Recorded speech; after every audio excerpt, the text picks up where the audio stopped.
यह कहानी लगभग हर लड़के के सपने की है। हमारे हीरो का जहाज डूब जाता है और वह खुद को एक सुनसान द्वीप पर एक लड़की के साथ पाता है। सौभाग्य से उसे भोजन, पानी और आश्रय की चिंता नहीं करनी पड़ती, क्योंकि उसके पास एक सर्वाइवल और डेवलपमेंट सिस्टम है। आग जलाना, पहला आश्रय बनाना, भोजन ढूंढना, पौधे उगाना, जानवरों का शिकार करना, एक भालू को पालतू बनाना, नए जीवित बचे लोगों को ढूंढना, सभ्यता के एक उच्च स्तर पर पहुंचना, एक राफ्ट बनाना और यात्रा करना, इन सब चीजों को आप इस कहानी में देखेंगे, जो सभ्यता के विकास की शुरुआत से जुड़ी हुई है। चलिए पता करते हैं कि यह सब कैसे शुरू हुआ। दृश्य एक क्रूज जहाज पर खुलता है, जो महासागर के बीच में है। जीएल इनसे अपने प्यार का इजहार कर रही थी और उनके चारों ओर के लोग उसे स्वीकार करने के लिए प्रोत्साहित कर रहे थे। हर कोई इस पल को रिकॉर्ड कर रहा था और माहौल में उत्साह था। ऐबाक ने टिप्पणी की कि चूंकि जीए एक टॉप स्टूडेंट है, वह निश्चित रूप से एक उच्च भुगतान वाली नौकरी हासिल करेगी, जबकि लिन अपनी अद्भुत प्रतिभा के साथ अंतरराष्ट्रीय कंपनियों से प्रतिस्पर्धा करेगा। इस बीच चिन एक आदमी का लाइव स्ट्रीम देख रहा था, जो यह घोषणा कर रहा था कि वह घर जा रहा है और बाद में सबसे मिलेगा। चिन ने अपना फोन बंद कर दिया और आराम महसूस किया।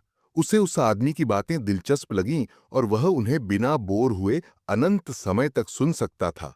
हालांकि उसने जल्दी ही महसूस किया कि मौसम तेजी से खराब हो रहा था। बारिश तेज हो रही थी और आसमान में बिजली चमक रही थी। कप्तान ने यात्रियों को अंदर शरण लेने का निर्देश दिया, क्योंकि तूफान तीव्र हो गया था। जब चिन अंदर जाने की कोशिश कर रहा था, उसने महसूस किया कि अब बहुत देर हो चुकी थी। घबराए हुए उसने भागना शुरू किया। एक यात्री ने पूछा कि वह क्यों भाग रहा है, लेकिन चिन ने कोई जवाब नहीं दिया। उसने एक लाइफ रिंग पकड़ी और जहाज डूबने से ठीक पहले पानी में कूद गया। जब वह किनारे पर पहुंचा, तो एक जंगल प्रणाली सक्रिय हो गई और उसे एक नया उपहार मिला। हालांकि वह अस्थायी रूप से संग्रहित हो गया, क्योंकि वह बेहोश था। जब वह जागा, तो उसे राहत मिली कि वह जीवित है और यह सब लाइफ रिंग की वजह से संभव हुआ, जिसने उसे डूबने से बचाया। उसने देखा कि द्वीप सुनसान है और निष्कर्ष निकाला कि बचाव और खोज दल 5 दिनों में आ जाएगा। अगर कोई गड़बड़ी नहीं हुई, उसे कम से कम 6 से 7 दिनों तक द्वीप पर जीवित रहना होगा।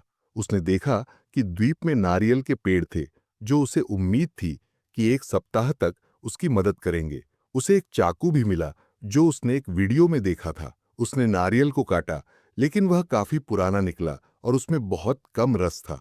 उसने सोचा कि उसे एक दिन में कम से कम 5 नारियल चाहिए होंगे। नारियल का पानी पीते हुए उसे याद आया कि उसने बेहोशी के दौरान सिस्टम के बारे में कुछ सुना था। अचानक एक स्क्रीन उसके सामने दिखाई दी, जो उसे अपना उपहार देखने का विकल्प दे रही थी। वह चौंका, लेकिन फिर उसने उपहार के आइकन को छुआ और पाया कि उसमें सामान्य पौधों और सामान्य जानवरों पर किताबें थीं। उसने सोचा कि इन किताबों का क्या करेगा, लेकिन उसे लगा कि अगर यह किसी खेल का हिस्सा है, तो वह इसे खेलकर प्रसिद्ध हो सकता है। तभी उसने किसी के चिल्लाने की आवाज सुनी। चौंकते हुए उसने सोचा कि शायद द्वीप पर कोई और व्यक्ति है। वह दौड़ते हुए उस दिशा में गया और देखा कि एक सांप लिन की ओर बढ़ रहा है।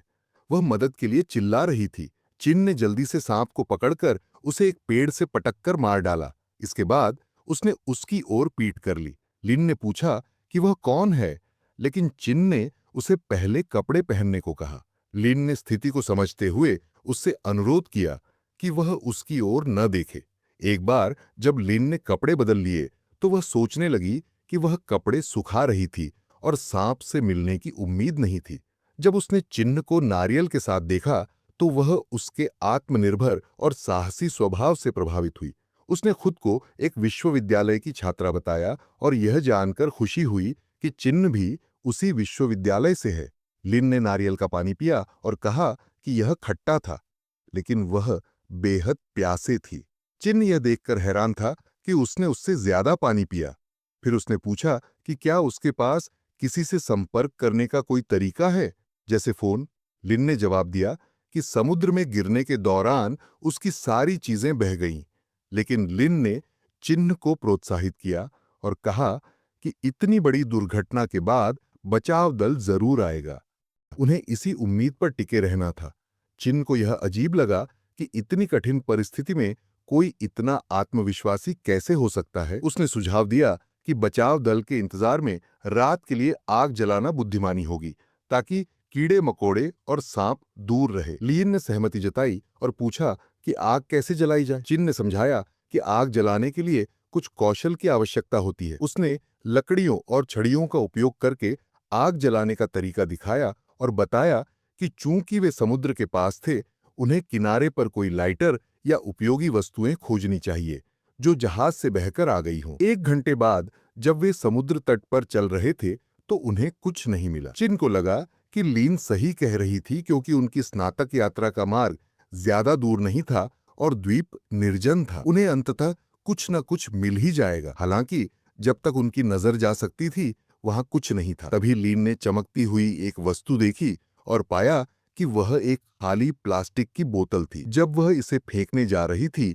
तो चिन ने उसे रुकने को कहा और बोतल के महत्व के बारे में पूछा। उसने बोतल को लेकर समझाया कि वे इसका उपयोग आग जलाने के लिए कर सकते हैं। उसने लकड़ियों और पत्तों को इकट्ठा किया और बोतल की मदद से सूरज की किरणों को केंद्रित कर आग जलाई। थोड़े प्रयास के बाद वह सफल हो गया। लीन आग देखकर बेहद खुश हुई। रात में वे आग के पास बैठे और लीन सोचने लगी कि बचाव दल कब आएगा। चिन ने महसूस किया कि लीन अब पहले जितनी आशावादी नहीं थी। उसने उसकी निराशा को भांपा, खासकर तब जब उन्हें कुछ भी नहीं मिला था। उसने सोचा कि जीवित रहने के लिए सकारात्मक दृष्टिकोण बनाए रखना कितना महत्वपूर्ण है। उसने लीन को भावनात्मक समर्थन देने का फैसला किया। चिन ने उसे याद दिलाया कि उसने पहले कहा था कि बचाव दल 3 दिनों में आएगा और वह विश्वास दिलाता है कि वे 1 सप्ताह के भीतर घर पहुंच जाएंगे। उसने उसे आश्वस्त किया कि द्वीप पर नारियल के पेड़ों की बहुतायत है, जिससे उन्हें भोजन की चिंता नहीं करनी चाहिए। भले ही वे केवल नारियल का पानी पिएं, वे 1 सप्ताह तक जीवित रह सकते हैं। इसके बाद चिन ने सांप और चाकू उठाया। लीन ने पूछा कि वह उनके साथ क्या करने वाला है। चिन ने सांप को काटना शुरू कर दिया। लीन यह देखकर डर गई और पूछा कि क्या वह इसे भूनकर खाने की योजना बना रहा है। चिन ने पुष्टि की कि अब उनके पास मांस है। लीन ने कहा कि वह इसे खाने से मना कर देगी, भले ही उसे भूखा रहना पड़े। चिन उसकी इस प्रतिक्रिया से हैरान हुआ। उसने मांस पकाकर खाया और कहा कि यह काफी स्वादिष्ट है। लिन, जो पहले हिचकिचा रही थी, ने अंततः इसे चखा और पाया कि यह वास्तव में अच्छा है। चिन ने सोचा कि अगर उनके पास सांप नहीं होता तो वे भूखे ही सोने जाते। तभी उसने देखा कि स्क्रीन फिर से दिखाई दी, जिसने दिखाया कि आग जलाने के लिए उसे 100 पॉइंट मिले थे। वह इसे देखकर चौंक गया। लिन ने उसकी प्रतिक्रिया देखी और पूछा कि क्या हुआ। चिन ने बात को टालते हुए कहा कि कुछ नहीं हुआ। उसने सोचा कि क्या वह अकेला है जो सिस्टम देख सकता है। लिन ने कहा कि उसकी प्रतिक्रिया ने उसे डरा दिया था और वह सोच रही थी कि कहीं वे खतरे में तो नहीं है। चिन ने उसे फिर से आश्वस्त किया कि कोई उन्हें बचाने जरूर आएगा। उसने यह भी महसूस किया कि एक दिन में किसी व्यक्ति को पूरी तरह से समझना मुश्किल है और उसने तय किया कि वह सिस्टम के बारे में कुछ नहीं बताएगा। उसने सोचा कि अगर लिन को सिस्टम के बारे में पता चला तो वह यह जानकारी लीक कर सकती है, जिससे उसे मुश्किलें हो सकती हैं। इसलिए उसने सतर्क रहने का फैसला किया। उसने टास्क चेक किया और पाया कि वे किसी गेम की तरह लग रहे थे। उसने सोचा कि 100 पॉइंट से वह क्या कर सकता है। उसने सिस्टम स्टोर को एक्सप्लोर किया। स्टोर में कई आइटम्स थे, लेकिन वह उनके नामों से उनके उपयोग का अंदाजा ही लगा सकता था। उसमें उसे एक 18+ आइटम मिला, जिसने उसकी जिज्ञासा बढ़ा दी। उसने सोचा कि यह अद्भुत हो सकता है,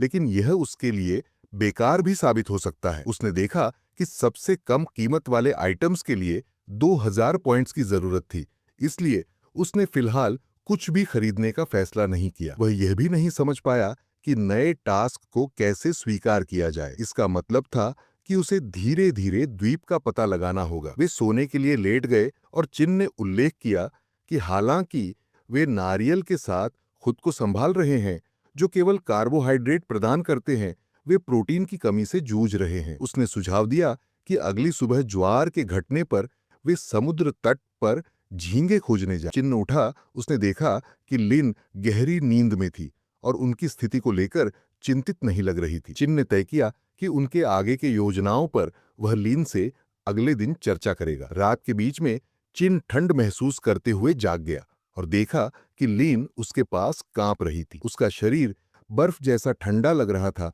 और वह इतनी थकी हुई थी कि ठंड का एहसास भी नहीं हो रहा था। एपिसोड की एक्सप्लेनेशन अच्छी लगी हो तो कमेंट करके जरूर बताइएगा और वीडियो को लाइक करना मत भूलिए। Thank you.